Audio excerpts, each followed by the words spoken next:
Well, good afternoon, everyone. I want to welcome you to the Conscious Life Expo post-conference.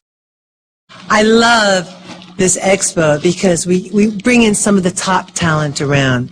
And the gentleman that I'm going to introduce is one of the people that is definitely tops in his field and has such incredible information to share.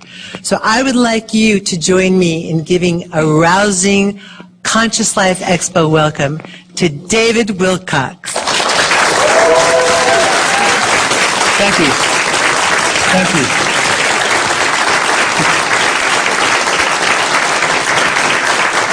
Thank you. Appreciate that. You know, 2012 is about a new birth, and now that I have my own umbilical cord, we have a great symbolic reference for that. So this is going to be a bridge where we're going to start with the 2012 Enigma material that I didn't get to finish yesterday because literally we had the line for that room wrapped around 2 halls in this hotel. It was enormous. How we got all those people into that room, for those of you who remember, I don't know how it worked, but it was a divine miracle in and of itself that we actually got the people in. So this is about what the government is like for most people right now. We've gotten into this illusion that the government is our benevolent father figure and protector, and more recently now it's feeling as if what's the surprise is not what we're expecting. So many people are awakening to cosmic consciousness and higher concepts of metaphysics and spirituality, and this is going to be a true masterclass in what's really going on. So 3 years ago, I was at this conference, and I met Billy Blake, who should be here, but he's not here yet. He's going to be running around with a handheld camera. And we decided to do a film together. The film is called Convergence, as many of you, or probably all of you, know. So that film deals with the idea that the underlying fabric of this universe is consciousness, which is what all the old mystics and all the old religious traditions have been saying for thousands of years.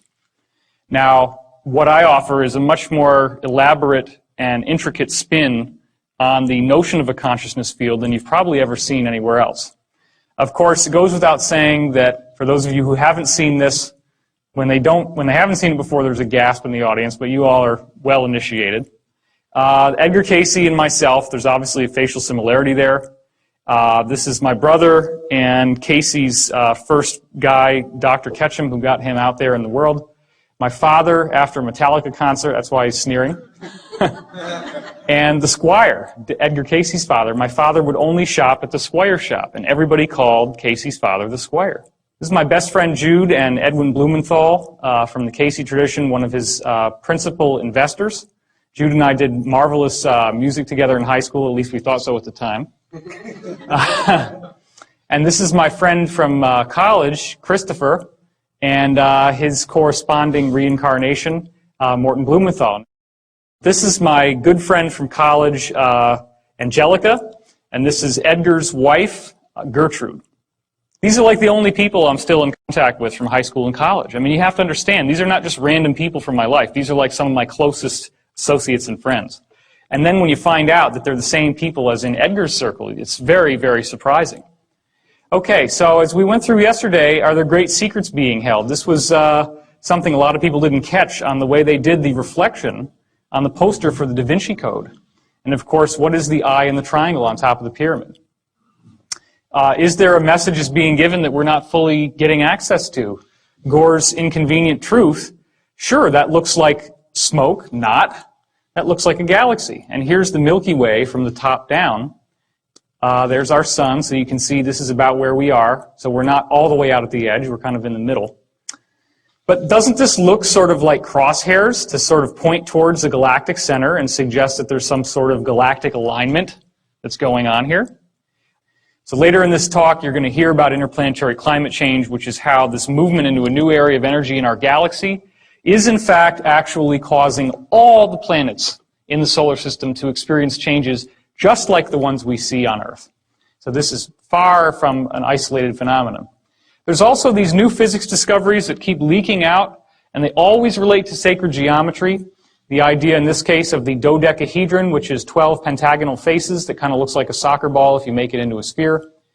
They actually found out, these scientists discovered that the background radiation from when the universe was first created has arranged itself into this odd geometric pattern. And that's been proven.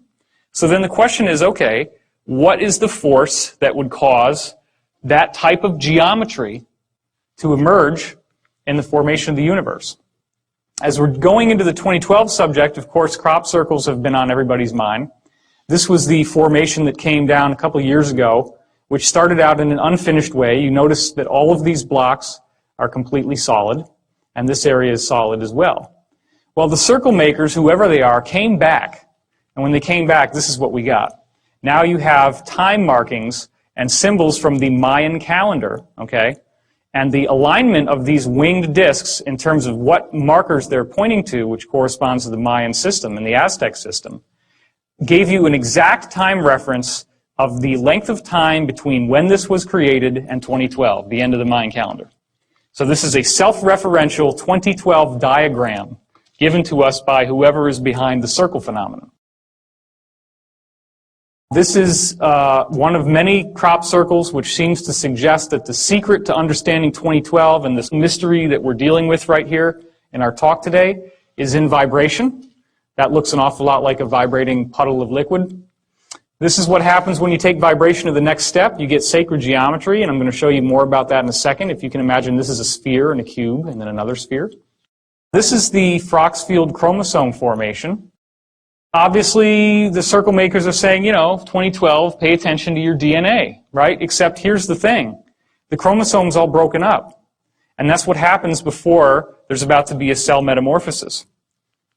Now, this is even more interesting. Check this out. What does that look like to you? A double helix. Okay, and there's 12 stations. Then down here, you get an even weirder thing. You get a triple helix, but they still have that same formation, and then boom, what's this? And look at the timelines. This is less than a month apart in 1999, and this came out in 96. So it appears that there is a message being given about the basic nature of DNA changing somehow. This is another crop formation which shows you DNA very, very clearly. As you can see that it's twisting, and you can see the ladder and the helixes. So there's something very interesting going on here. Now, this is one of the most staggering formations that's ever come down. And as I said yesterday, the idea that two drunken Englishmen stomped it down with a funny hat and a string and board after coming back from the bar one night, it just doesn't fly. This is much too complex to be something that could have been done without an elaborate. And the thing is, there have been some cases where formations like this have been documented as showing up within a 1-hour period. Like somebody's out there at night, they see nothing, and then there's lights, and the dogs start barking, and everything goes nuts, and then all of a sudden, boom, there it is.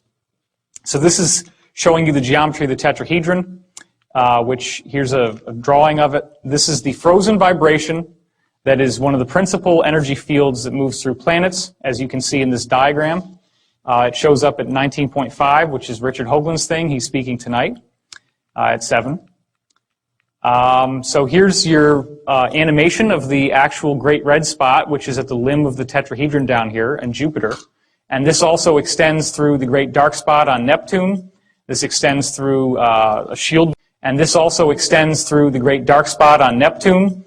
This extends through a shield volcano on Mars called Olympus Mons, all throughout the solar system.